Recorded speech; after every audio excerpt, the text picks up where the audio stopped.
নমস্কার, দেখছেন আমার এই চ্যানেল। আর আমার এই চ্যানেলে আপনাদের সবাইকে স্বাগত জানাবো। ইস্ট বেঙ্গলের জন্য নিঃসন্দেহে বড় দিন ছিল গতকাল। একই সঙ্গে দুটো ট্রফি উইন ১ ঘন্টার ব্যবধানে। এটা যথেষ্ট ভালো, নজিরবিহীন বোধহয় বিশ্ব ফুটবল, বিশ্ব ক্রীড়া জগতেই বোধহয় নজিরবিহীন, যেখানে গত বছর চ্যাম্পিয়নের ট্রফিটাও পেয়েছে ইস্ট বেঙ্গল গতকাল। আহ, অর্থাৎ 40তম কলকাতা লিগের ট্রফি পেয়েছে, পাশাপাশি পাশাপাশি 41তম কলকাতা লিগের ট্রফিটাও পেয়েছে গতকাল। ইউনাইটেড স্পোর্টসকে তারা 2-1 গোলে হারিয়ে দিয়েছে। ডেভিড অসম্ভব ভালো খেলেছে, গোল করেছে। তার প্রথম গোলটাই কিন্তু ইস্টবেঙ্গলের হয়ে প্রথম গোলটাই কিন্তু করেছিল ডেভিড, এবং পরের গোলটা শ্যামল বেশরার গোল। খেলাটাও বেশ উত্তেজক খেলা হয়েছে ইস্টবেঙ্গল মাঠে, এবং খেলার পরে যার পর নাই যে উচ্ছ্বাস, যে আবেগ দেখা গিয়েছিল। কারণ বহুদিন পর ট্রফি যখন আসে তখন একটা ক্লাবে এই ধরনের উচ্ছ্বাস খুব স্বাভাবিক বিষয়। এবং ইস্টবেঙ্গল যে লড়াইটা করছে, লড়াই এখানে শুধুমাত্র ট্রফি জয়ের বিষয় না, লড়াই হচ্ছে তাদের পুরনো হৃত গৌরব, সেই পুরনো গৌরবকে ফিরিয়ে আনার একটা লড়াই চলছে। সেটা জুনিয়র হতে পারে, সিনিয়র টিমটা হতে পারে, কারণ দীর্ঘদিন হয়ে গেছে ঘরে ট্রফি নেই, বড় ট্রফি নেই, বড় টুর্নামেন্টে জয় নেই। এই এই বিষয়গুলো তো চলছে, ফলত সমর্থকদের হতাশার শেষ নেই। বছরের পর বছর সেই একই ফল হচ্ছে আইএসএল এ, সুপার কাপে লাস্ট কার্লোস কোয়াদ্রাতের আমলে ট্রফি জয়। সব মিলিয়ে একটা হতাশা কোথাও গিয়ে ঘিরে ধরেছিল, কিন্তু এই বছরের শুরু থেকে আস্তে আস্তে ছবিটা পাল্টাচ্ছে এখনো পর্যন্ত। এবং এই যে ট্রফি জয়, নিঃসন্দেহে এটা ভালো দিক। এর সঙ্গে সঙ্গে কিন্তু কলকাতা লিগও শেষ হয়ে গেল। এই কলকাতা লিগ থেকে প্রচুর জুনিয়র ফুটবলাররা উঠে আসছে, উঠে আসবে। আগামী দিনে হয়তো কয়েকজনকে আমরা দেখবো আই লিগের টিমগুলোতে খেলতে, কয়েকজনকে দেখবো আইএসএল এর টিমগুলোকে খেলতে। ইস্ট বেঙ্গলের কথাই যদি বলা যায় তাহলে তো আমি বলবো যে কলকাতা লিগে ধারাবাহিকভাবে ভালো পারফর্ম করে চলেছে জেসিনটিকে। আহ, তো জেসিনের বড় দলে খেলা নিঃসন্দেহে উচিত, এবং সিনিয়র টিমে খেলা, ইস্ট বেঙ্গলের সিনিয়র টিমে হোপফুলি তার মানে যোগ্যতা রয়েছে খেলার মতন। আই হোপ কি অস্কার ব্রুজো তাকে খেলাবে। এর পাশাপাশি আরো অনেক ফুটবলার কিন্তু ছড়িয়ে ছিটিয়ে রয়েছে, ইউনাইটেড স্পোর্টসের বেশ কিছু ফুটবলার কিংবা পাঠচক্রের ফুটবলাররা। এরা কিন্তু যথেষ্ট ভালো খেলছে, তারা বড় টিমে খেলার দাবিদার। হয়তো আগামী দিনে কলকাতা লিগ শেষ হয়ে যাওয়ার পরে পরে আগামী দিনে কয়েকটা টিমে তাদেরকে খেলতেও দেখবো। এরপরে কলকাতা লিগের পরে ইউনাইটেড স্পোর্টস বলুন, বা ডায়মন্ড হারবার, বা পাঠচক্র, বা ভবানীপুর, এই সুরুচি সংঘ, এই সমস্ত টিমগুলোর আর কোনো খেলা থাকে না। তো অনেকেরই হয়তো আর কোনো কাজ থাকবে না, অনেককে ক্ষেপের মাঠে দেখা যাবে, যেটা কাম্য নয়। তাই অতি অবশ্যই তাদের উচিত যে দ্রুত বড় টিমগুলোর সঙ্গে যোগাযোগ করা, এবং বাংলার ফুটবলের স্বার্থে বাংলা যে 4টে টিম রয়েছে এই মুহূর্তে বড় টিম, তাদেরও এই প্লেয়ারদের দিকে একটু নজর রাখা উচিত। ভিন রাজ্য থেকে প্লেয়ার না নিয়ে এসে এ রাজ্যের প্লেয়ারদেরকে তারা যাতে অন্তত রিজার্ভ টিমে রেখে লালন পালন করতে পারে, বা সেখানে একটা বেড়ে ওঠার একটা জায়গা দিতে পারে। কারণ প্রচুর ফুটবলার রয়েছেন, বাঙালি ফুটবলাররা রয়েছেন, যাদেরকে একটু যারা ভালো গাইড পেলে হয়তো আগামী দিনে ভালো খেলতে পারে। কারণ এই মুহূর্তে ভারতীয় টিমে দেখুন কোনো বাঙালি ফুটবলার নেই। এটা কিন্তু হতাশাজনক, কারণ যেই বাঙালি মানে গোটা দেশকে ফুটবল খেলা শিখিয়েছে। একটা সময় এমন ছিল যখন 11 জন ভারতীয়দের টিমে মানে প্রথম একাদশ নামালে তাতে 10 জনই বাঙালি ফুটবলার থাকতো। সেই সময় সেই দিক থেকে দেখতে গেলে আজকে একজনও বাঙালি ফুটবলার ভারতীয় টিমে নেই। এটা সত্যি হতাশাজনক। এরপরে অবশ্য বাংলাতে বেঙ্গল সুপার লিগ চালু হবে, তো আশা করা যায় সেখানে বেশ কিছু এই এই টিমগুলো থেকে বেশ কিছু ফুটবলার সুযোগ পাবে। বেঙ্গল সুপার লিগ 8টা টিম নিয়ে হবে, যার মধ্যে 5-6টা টিমের কথা ইতিমধ্যে অ্যানাউন্সমেন্ট হয়ে গেছে। যেমন মেদিনীপুর থেকে টিম রয়েছে, কিংবা বীরভূম থেকে টিমগুলো রয়েছে, উত্তরবঙ্গের টিম রয়েছে। এরকমই বিভিন্ন জোন থেকে টিমগুলোকে নিয়ে আসা হচ্ছে। 8টা টিম খেলবে বেঙ্গল সুপার লিগে, এটাও অক্টোবর মাসেই হওয়ার কথা। যেমনটা অক্টোবর মাসে হওয়ার কথা রয়েছে আইএফএ শিল্ড। আইএফএ শিল্ডে বিদেশিদের খেলানো যাবে, অনেকে আমার কাছ থেকে জানতে চাইছিলেন। আমি বলেছিলাম যে গতকাল একটা মানে লিগ কমিটির বৈঠক রয়েছে, যেখানে ক্লাবগুলোকেও ডাকা হয়েছিল। বিশেষ করে কলকাতার 4টে টিমের কর্মকর্তাদের ডাকা হয়েছিল, কিন্তু দুটো টিমের কর্মকর্তারা উপস্থিত ছিলেন, ডায়মন্ড হারবার এবং ইস্ট বেঙ্গলের কর্মকর্তারা উপস্থিত ছিলেন। মোহামেডানের কর্মকর্তা বৈঠকের কিছুটা পরে তিনি আসেন আইএফএ তে। মোহনবাগানের কর্মকর্তারা আসেননি। তো গতকাল যা আলোচনা হয়েছে সেই মিনিটস তারা পাঠিয়ে দেবেন বলে জানিয়েছেন আইএফএ সচিব। ক্লাবগুলোকে, তারপর যদি দেখা যায় কিছু ইনক্লুড এক্সক্লুড বা তাদের কি মতামত ক্লাবগুলো তারা জানাবে। 48 ঘন্টা সময় রয়েছে, মোহনবাগান খেলবে কি খেলবে না, কারণ এখনো পর্যন্ত খেলবে না বলে তো জানায়নি।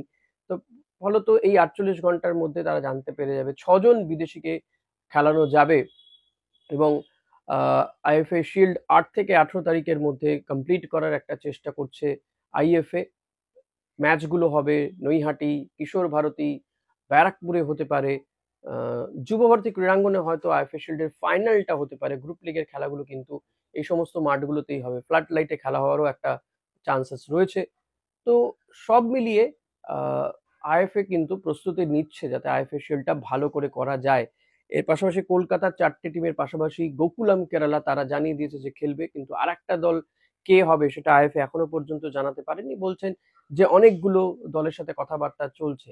এবার যদি দেখা যায় যে মোহনবাগান খেলতে চাইছে না আইএফএ শিল্ড, তাহলে হয়তো ঘরোয়া লিগের কোনো একটা টিমকে চান্স দিতে পারে। এক্ষেত্রে আমার মনে হয় যতদূর ইউনাইটেড স্পোর্টস অনেকটা এগিয়ে থাকবে, কারণ ইউনাইটেড স্পোর্টস কলকাতা লিগের রানার আপ টিম এবারের, তারা খেলতে পারে, সুরুচি সংঘও খেলতে পারে। তো যে যাই হোক না কেন, আইএফএ শিল্ড মোদ্দা কথা হবে, তাতে কি খেললো কি খেললো না সেটা বড় বিষয় নয়। এবং আইএফএ শিল্ডে 4 জন বিদেশিকে খেলানো যাবে, 6 জনকে রেজিস্টার করা যাবে আইএসএল এর যা নিয়ম তাতেই। এটা কিন্তু একটা ভালো দিক যে বিদেশিরা খেলবে, মানে খেলার মানটা আরো উন্নত হবে। তবে মাঠগুলো আমার মনে হয় আরেকটু যদি ভালো, মানে যুব ভারতীতে যদি বেশিরভাগ খেলা খেলানো যেত তো সেটা ভালো হতো। এর পাশাপাশি সুপার কাপ কিভাবে হবে না হবে সেটারও একটা রূপরেখা আস্তে আস্তে প্রকাশ পাচ্ছে। পট 1 এবং পট 2 দুটো পটে ভাগ করা হয়েছে। পট 1-এ আইএসএল এর 10টা টিম রয়েছে, পট 2-তে রিয়েল কাশ্মীর, ইন্টার কাশির মতন টিমগুলো রয়েছে। সেখানে 4টে টিম রয়েছে পট 2-তে, এবং পট 1-এ ইস্ট বেঙ্গল কিংবা মোহামেডান থেকে শুরু করে মুম্বাই, বেঙ্গালুরু, এরা রয়েছে। এর পাশাপাশি যে দুটো টিম অর্থাৎ মোহনবাগান এবং এফসি গোয়া, যারা আইএসএল এর চ্যাম্পিয়ন হয়েছে, আইএসএল এর লিগ শিল্ড জিতেছে মোহনবাগান, আবার সুপার কাপের চ্যাম্পিয়ন হচ্ছে এফসি গোয়া, তাদেরকে দুটো গ্রুপে অর্থাৎ A1 এবং B1 এর টিম ধরা হয়েছে। তো A1 মোহনবাগানই ফার্স্ট ম্যাচ শুরু করবে 25শে অক্টোবরে, যে সুপার কাপ শুরু হচ্ছে সেই প্রথম ম্যাচই কিন্তু খেলবে মোহনবাগান। এবার এই গ্রুপে, মোহনবাগানের গ্রুপে কোন কোন টিমগুলো আসে, অপরদিকে এফসি গোয়ার গ্রুপে কোন কোন টিমগুলো আসে সেটা দেখার। 16টা টিম, 4টে গ্রুপ হবে এবং এই 4টে গ্রুপের মধ্যে নিজেদের মধ্যে লিগ খেলা, তারপরে নকআউট বা সেমিফাইনাল হবে। তো এআইএফএফ সুপার কাপ যাতে ভালো করে অনুষ্ঠিত করতে পারে সেই চেষ্টাই তারা করছে, কারণ এর আগে কয়েকবার দেখা গিয়েছে যে সুপার কাপের আয়োজনে কোথাও গিয়ে একটা খামতি থেকে যাচ্ছে, মাঠে দর্শক আসছে না, ফুটবলের মান তেমন নয়, সম্প্রচার নিয়ে একটা সমস্যা। এই সমস্ত বিষয়গুলো যাতে আর রিপিটেশন না হয় সেই চেষ্টা তারা করছে বলে শোনা যাচ্ছে। এবং ইতিমধ্যেই জানি আমরা যে 16টা টিম নিয়ে হবে সুপার কাপ। তার মধ্যে দুটো পট তৈরি করা হয়েছে। পট 1-এ থাকছে আইএসএল এর 10টা টিম, পট 2-তে থাকছে আই লিগের 4টে টিম, 4 আর 10-এ 14টা, আর 2জন অর্থাৎ মোহনবাগান এবং এফসি গোয়া, তারা A1 এবং B1 এই দুটো গ্রুপে তারা থাকছে। যেহেতু তারা একজন হচ্ছে আইএসএল চ্যাম্পিয়ন আর একজন হচ্ছে সুপার কাপ চ্যাম্পিয়ন, তো তাদেরকে এই প্রেফারেন্সটা দেওয়া হচ্ছে। এবং মোহনবাগানই ফার্স্ট ম্যাচ খেলবে 25শে অক্টোবর, এটা জানা গিয়েছে, এবং বাকি খেলা বা ফিক্সচার অতি দ্রুত চলে আসবে বলে শোনা যাচ্ছে।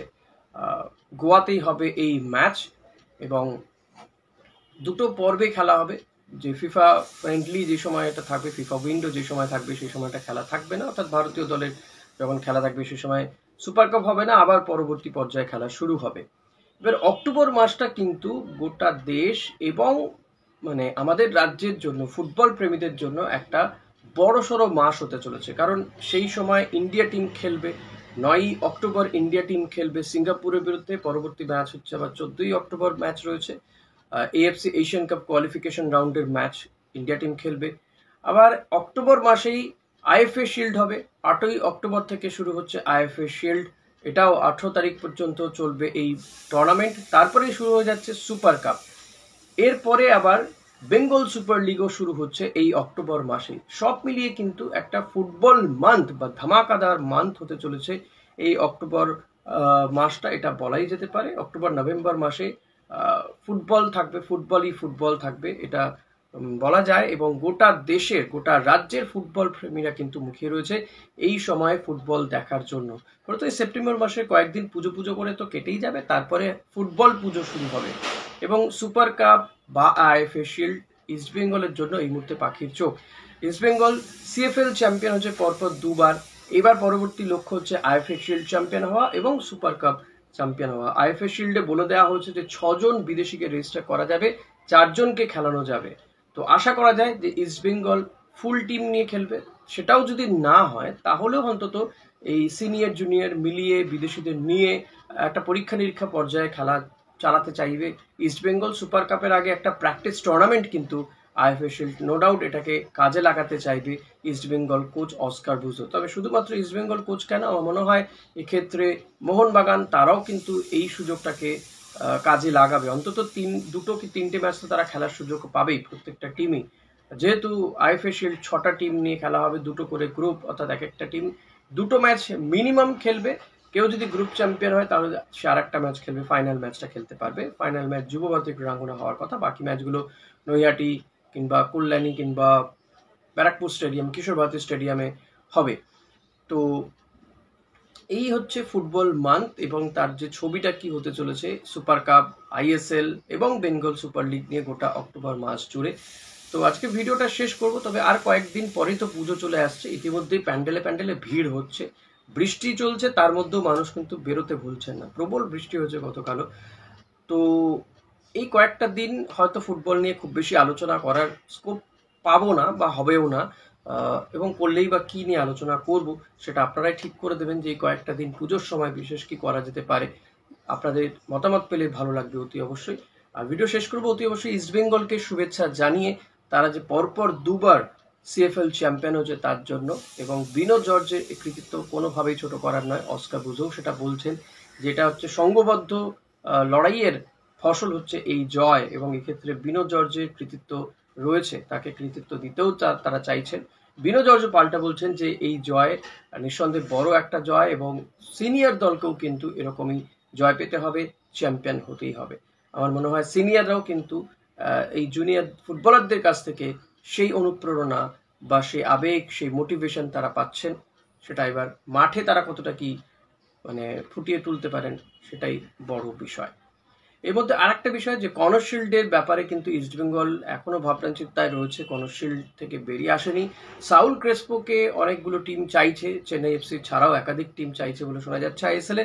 এখন যদি সাউলকে ছেড়ে দেয় ইস্টবেঙ্গল তাহলে হয়তো কনর শিল্ডের একটা জায়গা হতে পারে, বা কনর শিল্ডের সঙ্গে ইস্টবেঙ্গলের মানে যদি কথাবার্তা, টাকা পয়সা, এই সমস্ত বিষয়ে যদি দুটো টিম এক জায়গাতে দুটো পক্ষ এক জায়গাতে আসতে পারে তাহলে তো কনর শিল্ডকেও কিন্তু আমরা সুপার কাপে খেলতে দেখতে পারবো ইস্ট বেঙ্গলের জার্সিতে। দেখা যাক শেষমেশ কি হয়। আজকে ভিডিও এখানেই শেষ করছি, ধন্যবাদ।